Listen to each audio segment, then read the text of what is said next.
हाल ही में सरकार ने एक हुक्मनामा जारी किया जिसके तहत प्राइवेट स्कूलों से बहुत सारी एनओसीज मांगी जा रही हैं, जो एनओसी स्कूलों के लिए लाना बहुत ही मुश्किल है। इस तरह से बहुत सारे स्कूल वैसे भी बंद होंगे और पूरा प्राइवेट सेक्टर कोलैप्स कर जाएगा। एक एनओसी इसमें लैंड के ताल्लुक से सरकार ने कहा कि जिसके पास भी सरकारी लैंड है हम उस लैंड को रिट्रीव करेंगे, स्कूल को बंद करेंगे, जो वहाँ पे स्टाफ होगा, जो मुलाजमिन होगा, उनकी कोई क्लेम नहीं होगी और जो वहाँ बच्चे पढ़ रहे हैं उनको हम सरकारी स्कूलों में दाखिल करेंगे। पहले हमें ये समझना चाहिए कि ये जो स्टेट लैंड का इशू इस वक्त अखबारों में मीडिया के जरिए जो उछाला जा रहा है, ये स्टेट लैंड है क्या?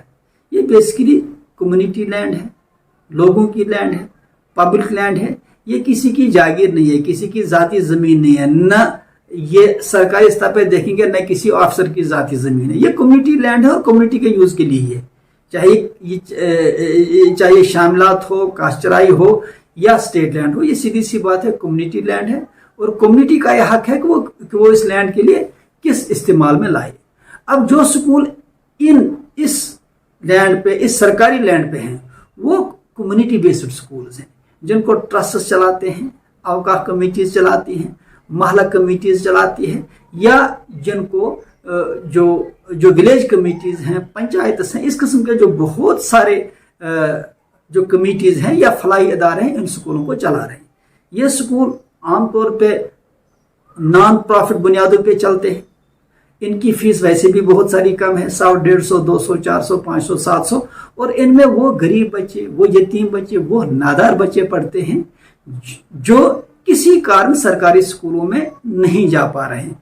कोई भी वजह हो, या तो वहाँ पे सरकारी स्कूल अवेलेबल ही नहीं है, या अगर हैं तो वो क्वालिटी एजुकेशन नहीं दे पा रहे हैं। इस वजह से ये स्कूल जो है और इस स्कूल की इंतजामिया जो है, ये चूंकि महला कमेटियाँ होती हैं या लोकल कमेटीज होती हैं या उसके साथ फलाही इदारों के जो अफराद हैं वो इन स्कूलों को चलाते हैं, तो वो मोटिवेट करके इन बच्चों को इन स्कूलों में लाके तालीम देते हैं।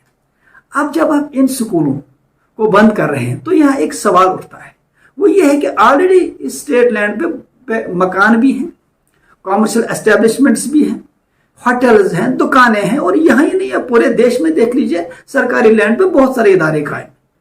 इसके लिए ये भी तरीका हो सकता है कि इनको या तो रेगुलर किया जाए, या तो उनसे लीज अमाउंट लिया जाए, या उनको एक मॉरिटोरियम, एक उनको पीरियड दिया जाए, उनको एक टाइम दिया जाए कि भाई आप अरेंजमेंट्स करो या इस लैंड को बाकायदा तौर पे अपने नाम पे रेगुलर करो। हालांकि अलग बात है, ये जो सरकार ने हुक्मनामा जारी किया है उसके बाद जो साहिबान ने, कहते हैं ना कि more loyal than the king, जो उन्होंने और जोनल एजुकेशन ऑफिसर साहिबान ने अपने ब्रीफ से भी तजावुज करके उन स्कूलों को भी बंद किया है या बंद कर रहे हैं, या उन पे भी छापे डाल रहे हैं जो बाकायदा गवर्नमेंट की अलॉटमेंट जिनके पास है, जिनको बाकायदा सरकार ने अलॉट किया, उन पे भी जो है उनको भी धमकियां जा रही हैं, नोटिस जा रही हैं कि इन स्कूलों को भी हम बंद करेंगे। बच्चों को कहा जा रहा है कि आप सरकारी स्कूलों में एडमिशन लो। यह अलग बात है कि वो जो है अपने हद से भी तजावुज कर रहे हैं ये ऑफिसर साहिबान। अब सवाल ये है कि सुप्रीम कोर्ट की वाज़ह जजमेंट है कि अगर स्कूल किसी सरकारी जमीन पे है या अगर कोई फलाही अदारा सरकारी जमीन पे है तो उसको बंद नहीं किया जाएगा। ये सुप्रीम कोर्ट की वाज़ह जजमेंट है। कैबिनेट का ऑर्डर है, 2011 में बाकायदा कैबिनेट ने ऑर्डर दिया है कि किसी भी सरकारी लैंड पर अगर कोई भी स्कूल है, प्राइवेट स्कूल है, तो उसको चलने दिया जाएगा। अब स्टेट की पॉलिसी देख लीजिए, स्टेट गवर्नमेंट की पॉलिसी है कि अगर कोई भी स्कूल चलाना चाहता है, वेलफेयर इदारा, फलाही इदारा कायम करना चाहता है, तो सरकार उसको लैंड फ्री भी दे सकती है और सब्सिडाइज रेट्स भी दे सकती है, जिस तरह से सरकार ने जो है इन दिनों में बाहर की बहुत सारी कंपनीज को, ट्रस्ट्स को, इदारों को लैंड फ्री ऑफ कॉस्ट भी दी है, या जो है बहुत ही सब्सिडाइज रेट्स पर लैंड दी है। अब जो स्कूल ऑलरेडी चल रहे हैं उनको बंद किया जा रहा है, यह हमें समझ में नहीं आ रहा है। एक तरफ से आप लोगों को इस वक्त स्कूलों और फलाही इदारों के चलाने के लिए लैंड फ्री ऑफ कॉस्ट भी दे रहे हैं, सब्सिडाइज रेट्स पे दे रहे हैं, दूसरी तरफ से जो स्कूल चल रहे हैं उनको आप कह रहे हैं हम आपको बंद करेंगे। एक डाइकॉटमी है, एक तजाद है। इसी ताल्लुक से हम हाई कोर्ट गए और हाई कोर्ट ने इसमें बाकायदा स्टेट्स को जारी किया है, यानी सरकार के इस ऑर्डर को स्टे किया। एक बात। दूसरी बात यह है कि आर्टिकल 370 के एब्रोगेशन के बाद और कोविड की सिचुएशन के बाद वैसे भी तालीमी निज़ाम बहुत ही बहरान का शिकार हो चुका है। लर्निंग लॉस बहुत ज़्यादा है और लर्निंग गैप्स की हालत देख लीजिए तो रिसेंटली जो नीसा की सर्वे आई उसके हिसाब से लर्निंग लॉस मोर देन 84% है। फीस जो है फी फिक्सेशन कमेटी के चेयरमैन के साथ हमारी मीटिंग थी, वहाँ पे प्रिंसिपल सेक्रेटरी साहब भी थे, बोर्ड के सेक्रेटरी साहिबा भी थी, डायरेक्टर एजुकेशन साहब भी थे। तो वहाँ पे फी कमेटी के चेयरमैन साहब ने 10th क्लास के बच्चे की हमें एक मेल सुनाया, उसका एक मेल सुनाया जो वाकई तीसरी जमात का बच्चा भी उससे जो है अच्छी तहरीर लिख सकता है। जैसा भी ही कह रहे थे कि देखिए ये प्राइवेट स्कूलों का हाल है। तो मैंने उनसे कहा जनाब ये प्राइवेट स्कूलों का हाल नहीं है, ये जो पिछले 3 सालों के दौरान जो हालात रहे, ये लर्निंग लॉस हमारा इतना ज्यादा है। पहली बात यह है कि इस कोविड की वजह से और फिर 370 की वजह से जो इंटरनेट की एक्सेस तक भी रोकी गई या स्पीड भी कम की गई, वैसे भी बच्चों को वो मौके हासिल नहीं रहे। अब इन हालात में जहां सरकार की जिम्मेदारी बनती थी सिस्टम को अपग्रेड करने की, हैंड होल्डिंग की, मदद करने की, एजुकेशन सिस्टम को ट्रैक पर लाने की, तालीमी निज़ाम को बेहतर बनाने की, ये सरकार की जिम्मेदारी थी। उल्टा ऐसा ऑर्डर लाया गया जिससे पूरा निज़ाम और कंफ्यूजन का शिकार हो सकता है, दरहम बरहम हो सकता है और पूरा कियासन कंफ्यूजन क्रिएट हो सकता है। आखिरकार बच्चे किसी कौम का मुस्तकबिल होते हैं, बच्चों के फ्यूचर से खिलवाड़ करना ये कहाँ का उसूल है?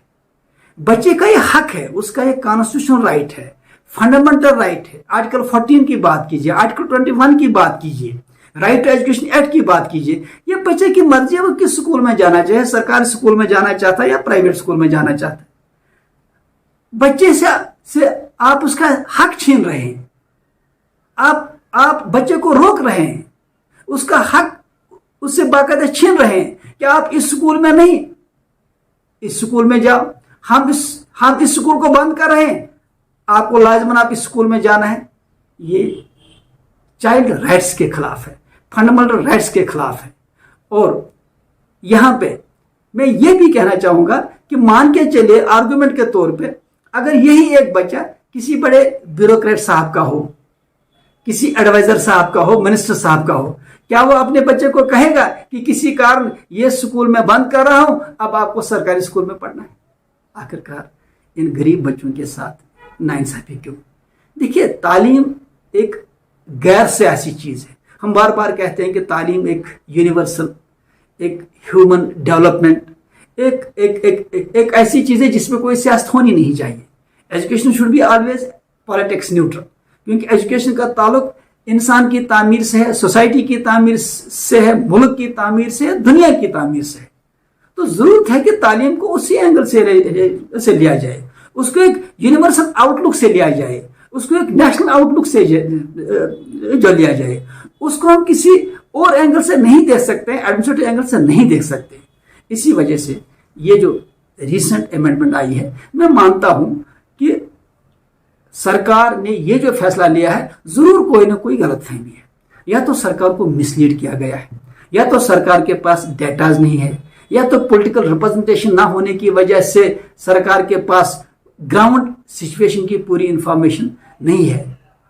किसी न किसी कारण की वजह से एलजी एडमिनिस्ट्रेशन को जो है इसमें मिसलीड है। इसी वजह से ये जो ऑर्डर आया है जिसकी न कोई कानूनी बुनियाद है, कॉन्स्टिट्यूशनली ये गलत फैसला है, प्राइमा फेसी सुप्रीम कोर्ट की जजमेंट के खिलाफ है। और फिर सबसे बड़ी बात ये उन बच्चों की हक तलफी है जिनका हक है कि वह अपनी मर्जी का स्कूल चुन लें।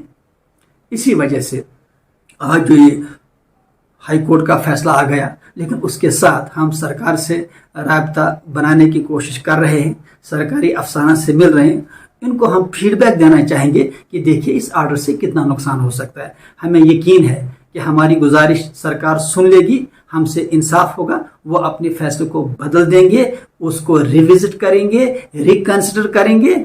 और उसके साथ ही हमें अदालत पे पूरा भरोसा है कि کہ ہمیں عدالت سے بھی باقاعدہ انصاف ملے گا، یہ ہمیں پورا یقین ہے، کیونکہ یہ کسی سکول کا، کسی تنظیم کا، کسی آرگنائزیشن کا معاملہ نہیں، یہ ان لاکھوں بچوں کا معاملہ ہے جو غریب ہیں، نادار ہیں، یتیم ہیں اور ان سکولوں میں زیر تعلیم ہیں۔ ابھی ابتدائی جو ہم نے انویسٹیگیشن کی، جو ہم نے ڈیٹا کلیکٹ کیا، ہمارے خیال میں تھا کہ شاید 200-300 سکول ہیں جو اس سے متاثر ہوں گے، لیکن اب اس وقت جو ہمارے پاس فیکٹس آ رہے ہیں تقریباً 800 سے زیادہ سکول اس سے متاثر ہو رہے ہیں، اور تقریباً 3.5 لاکھ سے زیادہ بچوں کا فیوچر اس سے تباہ ہو سکتا ہے۔ لہذا یہ ایک انتہائی اہم معاملہ ہے، انتہائی سنجیدہ معاملہ ہے، اور ہمیں یقین ہے کہ گورنر ایڈمنسٹریشن اس پہ غور کرے گی، اس آرڈر کو واپس لے گی اور ان سکولوں کو ریگولر کرے گی، ان سکولوں کو اس کے ساتھ ساتھ ہینڈ ہولڈنگ کرے گی تاکہ بچوں کا نقصان نہ ہو۔